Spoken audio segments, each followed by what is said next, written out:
हो जाएंगी तो एक साथ इनके साथ में विवाह करेंगे। तो भगवान गए हैं, भौमासुर का उद्धार किया और भौमासुर का उद्धार करके भगवान ने 16,100 रानियों के साथ विवाह किया है।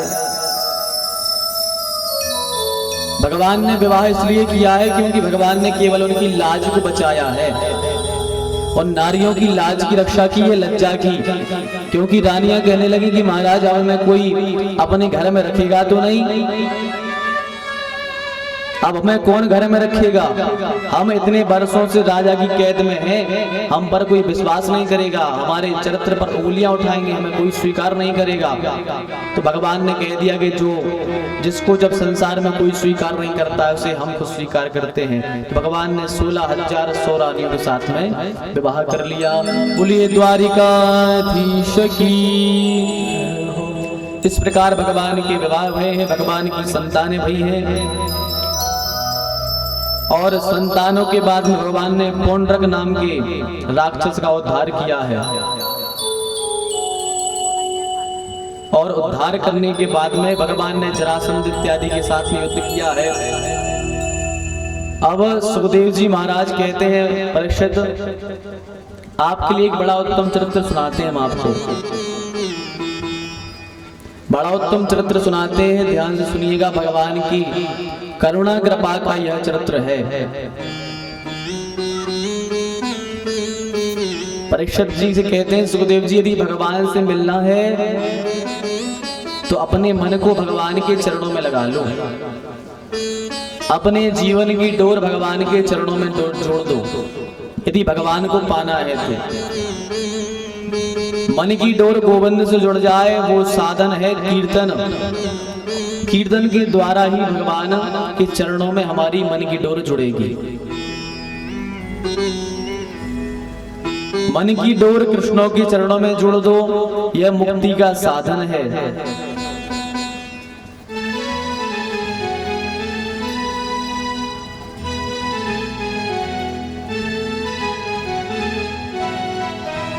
बस हम करते क्या है कि हम सब साधन तो करते हैं दुनिया के, पर अपने अंदर जो मोह की रस्सी बंधी है परिवार में, संसार में, यह नहीं छोड़ते हैं और बाकी सब काम करते हैं। भगवान को पाने के सब काम करते हैं, बस मोह की रस्सी नहीं छोड़ते हैं। कैसी? 4 लोग थे, चारों ने अच्छी शाम के समय लाल देवी को अपने सर पर चढ़ा लिया और नाव में बैठे बोले भैया यहाँ नहीं रहेंगे, अब चलो हम यहाँ से दूर जाएंगे। तो दिल्ली में यमुना जी के तट पर पहुंचे, बोले वृंदावन जाएंगे, वहीं रहेंगे अब तो 4 लोग लाल देवी को सर पे चढ़ाए, उसमें बैठ गए नाव में और नाव में बैठ करके वो नाव चलाने लगी। शाम से नाव चलानी प्रारंभ करी, शाम के 7 बजे से नाव चलाई। सब बढ़िया अच्छे अपनी बातें करते जा रहे हैं, नाव चलाते जा रहे हैं, बदल बदल के नाव चला रहे हैं। 4 लोग हैं, एक चलाता है, एक थक जाता है, फिर दूसरा चलाता है। ऐसा करते करते रात भर नाव चलाते रहे। रात भर नाव चलाई और जैसे ही सुबह हुआ, जब इनको थोड़ा होश आया तो एक बोला भैया अपन इतने जल्दी वृंदावन पहुंच गए। बोले भैया पहुंच तो गए हैं, पहुंच तो जाना चाहिए, थोड़ा ही रास्ता है, पर ये वृंदावन भी अपने दिल्ली जैसा ही लग रहा है। ये घाट बिल्कुल दिल्ली का ही है, वृंदावन में ऐसा घाट बना है क्या? इतने में लोग गुजरे वहां से, एक ने पूछा भैया ये कौन सा घाट है? बोले भैया दिल्ली का घाट है। अरे इनने कहा भैया दिल्ली से तो हम रात में चले थे, अभी भी हम दिल्ली में हैं। बोले भैया आप चले भली थे दिल्ली से, पर आपने जो रस्सी बंधी रहती है नाव में वो नहीं खोली है। जो किनारे पर रस्सी बंधी रहती है नाव की वो नहीं खोली आपने, खूंटी नहीं उखाड़ी।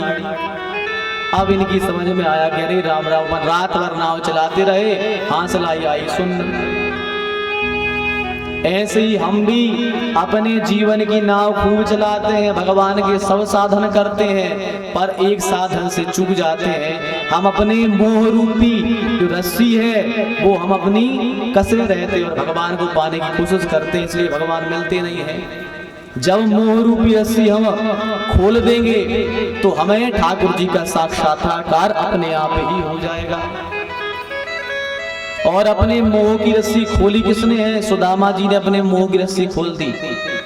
रहते घर में हैं, पर रहते कैसे हैं? जैसे विरक्त हो, विरक्त जैसे रहते हैं सुदामा जी। सुखदेव जी कहते हैं, परीक्षित मैं तुम्हें एक बड़ा सुंदर प्रसंग सुनाता हूं। कृष्ण जैसा करुणा का सागर कौन हो सकता है? कृष्ण के बचपन के सखा थे सुदामा। हम आपसे सुदामा के विषय में चर्चा करेंगे। सुदामा का जीवन क्या है? मैंने कई लोगों से सुना है कि लोग कहते हैं सुदामा दरिद्री था, सुदामा यहां वहां मांगने जाता था।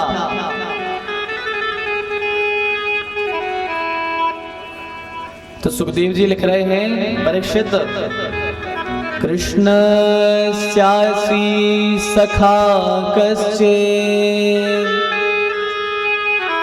ब्राह्मणो ब्रह्मवित्तमा विरक्त इंद्रियार्थेषु प्रशांतात्मा जितेन्द्रियः। परीक्षित कृष्ण स्यासी सखा कश्चित्, भगवान श्री कृष्ण के मित्र हैं। कौन? बोले सुदामा नाम के। सुखदेव जी ने लिखा क्या है? कृष्ण के मित्र हैं सुदामा। अच्छा, यूं कह लो कि सुदामा के मित्र कृष्ण है, या यूं कह लो कि कृष्ण के मित्र सुदामा है। बात तो एक सी है, बात दोनों एक सी है कि कृष्ण के मित्र सुदामा है या सुदामा के मित्र कृष्ण है। बात तो एक सी है, पर इसमें भी फर्क है। इसमें भी फर्क है। कैसा फर्क है? आप ध्यान से सुनना। जैसे कोई अपने गांव में, बदोनई में कोई व्यक्ति अपन सबसे कहे कि भैया सुनो, अपने यहाँ के जो प्रधानमंत्री जी हैं, माननीय नरेंद्र मोदी जी, अपने यहाँ के जो प्रधानमंत्री हैं नरेंद्र मोदी जी, वो हमसे बिना पूछे कहीं पर भी साइन नहीं करते। बदोना का व्यक्ति कहे कि प्रधानमंत्री जी हमसे बिना पूछे कोई साइन नहीं करते, तो अपन क्या कहेंगे? अपन कहेंगे भैया ये राजनीति अब पागल हो गया,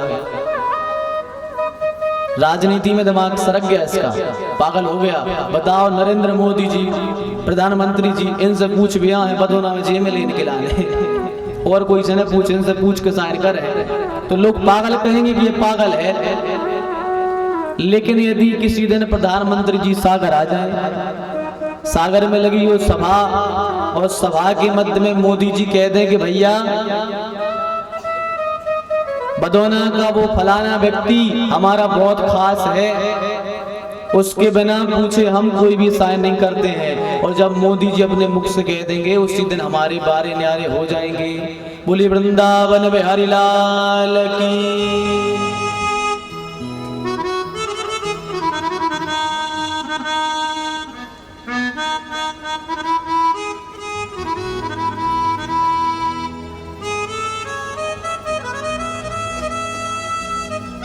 ठाकुर जी की आज बड़ी कृपा है कि हम सबके मध्य में आज हमारे पूज्य दादाजी पधारे हैं।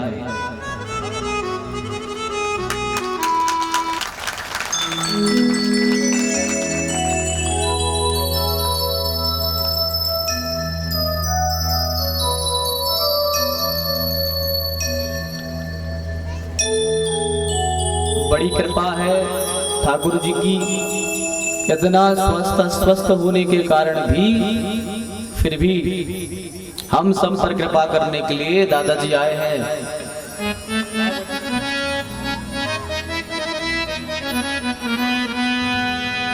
इन्हीं के पुण्य प्रतापों का फल है कि आज हम आपको कथा सुना रहे हैं भागवत जी की।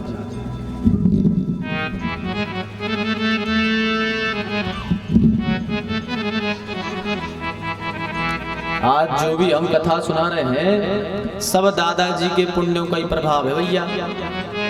क्योंकि पुण्य जो है अपने पितरों के ही मिलते हैं, अपने पूर्वजों के ही जब पुण्य इकट्ठे होते हैं तब जाकर के ऐसे। तो खूब खूब प्रणाम है दादाजी को।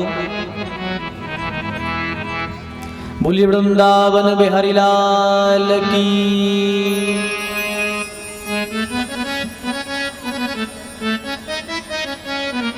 एक बात कहें आपसे, जब हम ये पढ़ाई नहीं करते थे पूजन पाठ वाली, नॉर्मल स्कूल में अध्ययन करने जाते थे हम 6वीं 7वीं में, तो हमारे दादाजी हमें कथा करे भेजते सत्यनारायण जी की। एक दिन हमें अभी भी याद है कि हमने पहली कथा खोल के हरे करी थी, जा भी याद है। और पहुंचाओ कौन ने, तुम स्कूल से आए, दादाजी बैठे थे घरे, और पहले बहुत पंडिताई संभालत थे हमारे दादाजी, बहुत पंडिताई संभालत थे, 24 घंटा सब में रेगुलर चक्री सिधाए रहते थे अकेले, मंदिर की भी पूजा करने और भी सब करने। तो एक दिन कछु काम है तो कभी पर जाए, हार नहीं माने कभी, हमारे दादाजी हार नहीं माने। 7 संतानें हैं, लेकिन सबका उनने पूरा भरण पोषण किया, सबका विवाह किया, सब आज अच्छे से हैं।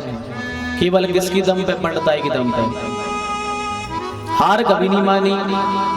रात में भी चले जा रहे हैं 2-2 3-3 बजे पूजा पाठ कर भी, लगन आ रही, लगन खोल भी जा रहा 2-2 3-3 बजे।